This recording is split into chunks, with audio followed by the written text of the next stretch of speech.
बाबा पोस्टर मस्त बांधलाय. यावेळेस ना आपण अशा महिलांना बोलू ज्यांना कधीच कुठल्याच कार्यक्रमाला बोलवलं जात नाही. काठपदरी साडी ग पैंजण हे पायामध्ये नथ कशी शोभे हिच्या राखी ग काजळ हे डोळ्यामध्ये हिरव्या हाती बांगड्या मराठ मोळी बया सजली ग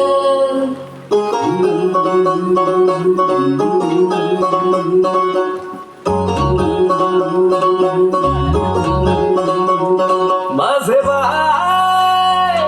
तू टेन्शन घेतस काय माझे बाय थोडं रिलॅक्स होशील काय संसाराचं प्रेशर थोडं दूर होत तू कामा धंद्याचं हे दडपण इसर जरा तू थोडा वेळ काढून जगना स्वतःसाठी तू बेधुंद होऊन बया फिरक जरा तू विसरून साऱ्या जगाला सैर भैरना चलाच गो बया थोडा मराठ मोडना चलाच गो बया दिल खोलून आज पुन्हा चलाच गो बया सर्रा कुंगा तो लावून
करायची आहेत दोन्ही भांडी अगं गं बया नाचू मी कशी